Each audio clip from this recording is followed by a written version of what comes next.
Hi good morning. അപ്പോൾ നമ്മുടെ ഇന്നത്തെ റെസിപ്പിയും ഒരു വെജിറ്റേറിയൻ റെസിപ്പിയാണ്. ചോറിൻ്റെ കൂടെ കഴിക്കാൻ പറ്റിയ നല്ലൊരു സൈഡ് ഡിഷാണ് നമ്മുടെ വെണ്ടയ്ക്ക പുളിങ്കറി. അപ്പോൾ നിങ്ങൾ വെണ്ടയ്ക്ക ഉപയോഗിച്ച് ഇതുപോലെ ഒരു കറി ഉണ്ടാക്കിയിട്ടില്ലെങ്കിൽ ഒന്ന് ട്രൈ ചെയ്ത് നോക്കിക്കോളൂ. ചോറിൻ്റെ കൂടെ നല്ലൊരു കോമ്പിനേഷനാണ്.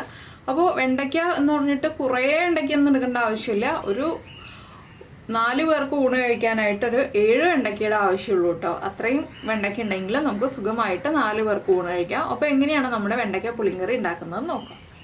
നമുക്ക് നമ്മുടെ ഇൻഗ്രീഡിയൻസ് നോക്കാം. നമ്മളിപ്പോൾ ഒരു 6-7 വെണ്ടയ്ക്ക എടുത്തിട്ടുണ്ട്. അതിലേക്കായിട്ടൊരു വലിയ തക്കാളി എടുത്തിട്ടുണ്ട്. ഒരു മീഡിയം വലിപ്പമുള്ള സവാള എടുത്തിട്ടുണ്ട്. ഒരു പീസ് ഇഞ്ചി എടുത്തിട്ടുണ്ട്. അതുപോലെ തന്നെ 4 അല്ലി വെളുത്തുള്ളി എടുത്തിട്ടുണ്ട്. വലിയ വെളുത്തുള്ളി ആയതുകൊണ്ടാണ് 4 അല്ലി എടുത്തിട്ടുള്ളത്. ചെറുതാണെങ്കിൽ ഒരു 6 അല്ലി വരെ എടുക്കാം. പിന്നെ 3 പച്ചമുളക് എടുത്തിട്ടുണ്ട്. പിന്നെ നമുക്ക് വേണ്ടത് ചെറിയൊരളവിൽ വാളൻപുളിയാണ്. നമ്മുടെ ചെറിയൊരു നെല്ലിക്ക വലിപ്പത്തിൽ വാളൻപുളി വെള്ളത്തിലിട്ട് വയ്ക്കുക. പിന്നെ കുറച്ച് തേങ്ങാപ്പാൽ വേണം, ഇല്ലെങ്കിൽ തേങ്ങ അരച്ചൊഴിക്കാം. തേങ്ങാപ്പാൽ ചേർക്കാണ് കൂടുതൽ എളുപ്പം. അപ്പോൾ ആദ്യം നമുക്ക് ഈ വെണ്ടയ്ക്കയും സവോളയും തക്കാളിയും ഒക്കെ ഒന്ന് കട്ട് ചെയ്തെടുക്കാം. ഇഞ്ചിയും വെളുത്തുള്ളിയും ചതച്ചെടുക്കാം. അതിനുശേഷം നമ്മുടെ കറിയുടെ പരിപാടി നമുക്ക് സ്റ്റാർട്ട് ചെയ്യാം. ഇപ്പോൾ നമ്മുടെ സവോള നീളത്തിൽ കനം കുറച്ച് സ്ലൈസ് ചെയ്തെടുത്തിട്ടുണ്ട്. തക്കാളിയും നീളത്തിൽ ചെറിയൊരു തിക്നെസ്സോടുകൂടി കട്ട് ചെയ്തെടുത്തിട്ടുണ്ട്. പച്ചമുളക് സ്പ്ലിറ്റ് ചെയ്തെടുത്തിട്ടുണ്ട്. ഇഞ്ചി വെളുത്തുള്ളി ചതച്ചെടുത്തിട്ടുണ്ട്. അതുപോലെ തന്നെ വെണ്ടയ്ക്ക അതാ ഈ ഒരു വലിപ്പത്തിൽ കട്ട് ചെയ്തെടുത്തിട്ടുണ്ട്. ഇനി നമുക്ക് ആദ്യം ഒരു പാൻ ചൂടാക്കാം. അപ്പോൾ നമ്മുടെ പാൻ ചൂടായി വന്നിട്ടുണ്ട്. ഇതിലേക്ക് നമുക്ക് കുറച്ച് വെളിച്ചെണ്ണ ചേർക്കാം. ഈ വെളിച്ചെണ്ണയിലേക്ക് നമ്മൾ കട്ട് ചെയ്ത് വെച്ചിരിക്കുന്ന വെണ്ടയ്ക്ക ചേർത്ത് കൊടുക്കാം. വെണ്ടയ്ക്ക ഒന്ന് നന്നായിട്ട് വഴറ്റിയെടുക്കുക. കളർ ഒരുപാട് മാറിപ്പോകണ്ട, ചെറുതായിട്ടൊന്ന് കളർ മാറി വരുന്നത് വരെ വഴറ്റി കൊടുക്കുക. ഇതിലേക്ക് ഇപ്പോൾ നമുക്ക് വേറെ ഇൻഗ്രീഡിയൻസ് ഒന്നും ആഡ് ചെയ്യാനില്ല കേട്ടോ. ഒന്ന് ഹൈ ഫ്ലെയിമിൽ തന്നെ വെച്ചിട്ട് വെണ്ടയ്ക്ക കൈയെടുക്കാതെ ഇളക്കി കൊടുത്തൊന്ന് കുക്ക് ചെയ്തെടുക്കുക. ഒരു ഹാഫ് കുക്ക് ചെയ്തെടുക്കുക, അത്രയേ ഉള്ളൂ. അപ്പോൾ നമ്മുടെ വെണ്ടയ്ക്ക ചെറുതായിട്ടൊന്ന് കുക്കായി തുടങ്ങിയിട്ടുണ്ട്. നമുക്കിത് വേറൊരു പ്ലേറ്റിലേക്ക് മാറ്റി വയ്ക്കാം. ഇനി അതേ പാൻ തന്നെ വയ്ക്കുക. പാനിൽ എണ്ണ ഉണ്ടെങ്കിൽ നമുക്കിനി എണ്ണ ഒഴിച്ചു കൊടുക്കേണ്ട ആവശ്യമില്ല, ഇല്ലെങ്കിൽ കുറച്ച് വെളിച്ചെണ്ണയും കൂടി ഒഴിച്ചു കൊടുക്കുക. ഇതിലേക്ക് നമ്മൾ ചതച്ച് വെച്ചിരിക്കുന്ന ഇഞ്ചിയും വെളുത്തുള്ളിയും ചേർത്ത് കൊടുക്കുക.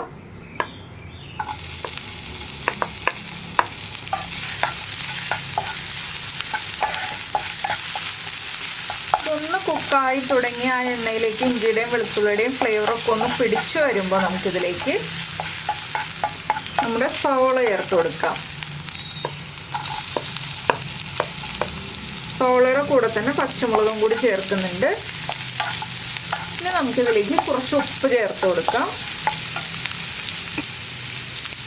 അതുപോലെ തന്നെ ഒരു 1/4 ടീസ്പൂൺ മഞ്ഞൾപ്പൊടിയും ചേർത്ത് കൊടുക്കാം.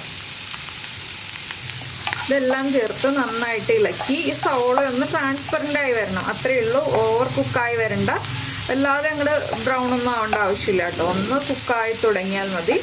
ബാക്കിയുള്ള കുക്കിംഗ് നമ്മുടെ ഗ്രേവിയിൽ കുക്കാവുന്നതാണ്. അതുകൊണ്ടാണ് നമ്മളെല്ലാം ഒന്ന് ഹാഫ് കുക്കാക്കി എടുക്കുന്നത്. അപ്പോൾ നമ്മുടെ സവോള ഒന്ന് സോഫ്റ്റ് ആയി വന്നിട്ടുണ്ട്. ഇനി നമുക്ക് ഫ്ലെയിം കുറച്ചിട്ട് ഇതിലേക്ക് പൊടികൾ ചേർത്ത് കൊടുക്കാം. 1 ടീസ്പൂൺ മല്ലിപ്പൊടി, 1/4 ടീസ്പൂൺ എരിവുള്ള മുളക് പൊടി, കാശ്മീരി ചില്ലി പൗഡർ ആണെങ്കിൽ 1/2 ടീസ്പൂൺ ചേർക്കാം. ഒരു 1/4 ടീസ്പൂണും കൂടി മഞ്ഞൾപ്പൊടി. ഇത്രയും ചേർത്ത് നന്നായിട്ടൊന്ന് ഇളക്കി ഈ പൊടികളൊന്ന് കുക്ക് ചെയ്ത് വരുന്നത് വരെ ഇളക്കി കൊടുത്തുകൊണ്ടിരിക്കുക. ഇതിലേക്ക് നല്ല എരിവ് വേണമെന്നുണ്ടെങ്കിൽ നിങ്ങൾക്ക് മുളക് പൊടിയുടെ അളവ് കൂട്ടാം, അല്ലെങ്കിൽ പച്ചമുളകിൻ്റെ അളവ് കൂട്ടാം കേട്ടോ. അപ്പോൾ നമ്മൾ ഒരു മീഡിയം സ്പൈസി ആയിട്ടുള്ള രീതിയിലാണ് ഈ ഒരു കറി റെഡിയാക്കുന്നത്. പൊടികളൊക്കെ ഒന്ന് കുക്കായി വരട്ടെ. 1 മിനിറ്റ് കൊണ്ട് തന്നെ പൊടികളൊക്കെ ഒന്ന് കുക്കായി വരും. ഇനി ഇതിലേക്ക് നമ്മൾ കട്ട് ചെയ്ത് വെച്ചിരിക്കുന്ന നമ്മുടെ തക്കാളി ചേർത്ത് കൊടുക്കാം. തക്കാളി എടുക്കുമ്പോൾ എപ്പോഴും പഴുത്ത തക്കാളി എടുക്കുക. അധികം പഴുക്കാത്ത തക്കാളി എടുത്തിട്ടുണ്ടെങ്കിൽ കറിക്ക് ടേസ്റ്റ് കുറവായിരിക്കും. ഈ തക്കാളിയും ചേർത്ത് നന്നായിട്ടൊന്ന് ഇളക്കിയതിന് ശേഷം നമുക്ക് കറിവേപ്പില ചേർക്കാം.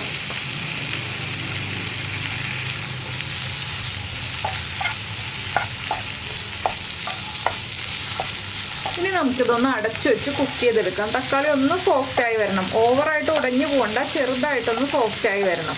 അതിനായിട്ട് നമുക്കൊന്ന് അടച്ചു വയ്ക്കാം.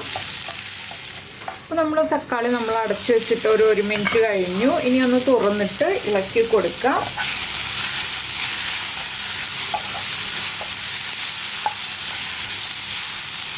തക്കാളി കൂടുതൽ ചേർക്കുന്നുണ്ടെങ്കിൽ പുളി ഒഴിവാക്കണം എന്നുണ്ടെങ്കിൽ ഒഴിവാക്കാം കേട്ടോ. തക്കാളിയുടെ പുളി മാത്രം മതിയെന്നുണ്ടെങ്കിൽ, തക്കാളി കുറച്ചാണ് ചേർക്കുന്നതെന്നുണ്ടെങ്കിൽ മാത്രം ചെറിയൊരളവിൽ പുളി ചേർക്കാം.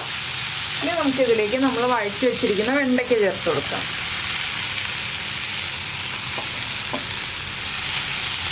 വെണ്ടയ്ക്കയും ചേർത്ത് നന്നായിട്ട് ഇളക്കിയതിന് ശേഷം നമുക്കിനി ഇതിലേക്ക് നമ്മൾ എടുത്തു വെച്ചിരിക്കുന്ന പുളിവെള്ളം ചേർത്ത് കൊടുക്കാം.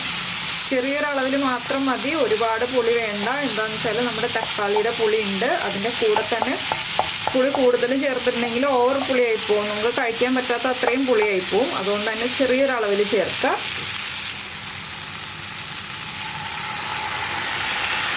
ഒന്ന് നന്നായിട്ട് ഇളക്കി മിക്സ് ചെയ്യുക. ഇതിലേക്ക് ഇനി നമുക്ക് എത്രത്തോളം ഗ്രേവി വേണം നമ്മുടെ കറിക്കുന്നുള്ളതനുസരിച്ച് വെള്ളം ചേർത്ത് കൊടുക്കുക. നമ്മൾ തേങ്ങാപ്പാൽ ലാസ്റ്റ് ചേർക്കുള്ളൂ. അപ്പോൾ ആദ്യം ഈ കഷ്ണങ്ങളൊന്ന് കുക്ക് ചെയ്ത് കിട്ടാൻ ആവശ്യമായ വെള്ളം ചേർത്ത് കൊടുക്കണം. ഇതിലേക്ക് ആവശ്യത്തിന് ഉപ്പും കൂടി ചേർത്ത് കൊടുക്കണം. നമ്മൾ സവോളയുടെ കൂടെ കുറച്ച് ഉപ്പേ ചേർത്തിട്ടുള്ളൂ, ബാക്കിയുള്ള ഉപ്പ് ചേർക്കുക. ആവശ്യത്തിന് വെള്ളവും കൂടി ചേർക്കുക. അപ്പോൾ ഇത് ഞാനെല്ലാം ഒരുമിച്ച് ഒരേ ലെവലിൽ നിൽക്കുന്ന രീതിയിൽ വെള്ളം ചേർത്തിട്ടുണ്ട്. ഇനി ഇതൊരു 5 മിനിറ്റ് ഒന്ന് അടച്ചു വെച്ച് കുക്ക് ചെയ്തെടുക്കാം. ഈ സമയത്ത് നമ്മുടെ ഉള്ളി ഉണ്ടല്ലോ, ഒരു 4-5 ഉള്ളി എടുത്ത് റൗണ്ടിൽ കട്ട് ചെയ്ത് വെക്കുക. സവോളയല്ല, ഉള്ളിയാണ്. ഒന്ന് റൗണ്ടിൽ കട്ട് ചെയ്ത് വെക്കുക. നമുക്ക് വറവിടാൻ ആവശ്യമുള്ളതാണ്. അപ്പോൾ ഇതൊന്ന് തിളച്ച് കുക്കായി വരട്ടെ. അപ്പോൾ നമ്മുടെ വെണ്ടയ്ക്ക കുക്ക് ചെയ്യാൻ വെച്ചിട്ടൊരു 7 മിനിറ്റ് ആയി. വെണ്ടയ്ക്കൊക്കെ നന്നായിട്ട് കുക്കായി വന്നിട്ടുണ്ട്.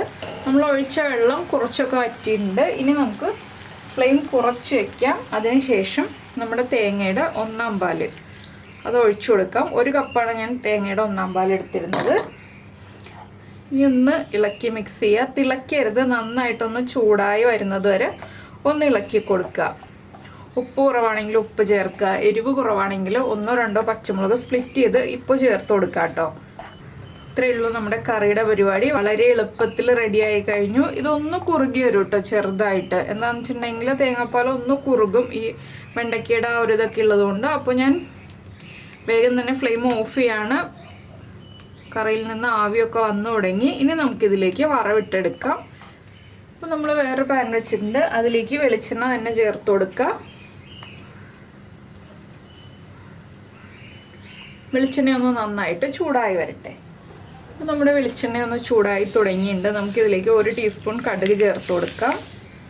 കടുക് ഒന്ന് പൊട്ടി തുടങ്ങുമ്പോൾ തന്നെ 1/4 ടീസ്പൂൺ ഉലുവയും ചേർത്ത് കൊടുക്കാം. ഇനി നമ്മളിതിലേക്ക് ചേർക്കുന്നത് റൗണ്ടിൽ കട്ട് ചെയ്ത് വെച്ച ഉള്ളിയാണ്. ഈ ഉള്ളിയുടെ കളർ മാറി വരുന്നത് വരെ നന്നായിട്ടൊന്ന് ഇളക്കി മിക്സ് ചെയ്തെടുക്കുക. ഉള്ളിയുടെ കളറൊന്ന് പകുതി മാറി തുടങ്ങുമ്പോൾ നമുക്ക് ബാക്കിയുള്ള കാര്യങ്ങൾ ആഡ് ചെയ്യാം. അപ്പോൾ നിങ്ങൾക്ക് ഈ ഒരു വീഡിയോ ഇഷ്ടമായി എന്നുണ്ടെങ്കിൽ നമ്മുടെ ഈ വീഡിയോയുടെ താഴെ ഒന്ന് കമൻറ്റ് ചെയ്യുക കേട്ടോ. അതുപോലെ തന്നെ ഇഷ്ടപ്പെട്ട റെസിപ്പി ആണെങ്കിൽ ഒന്ന് ലൈക്ക് ചെയ്യാനും മറക്കരുതേ.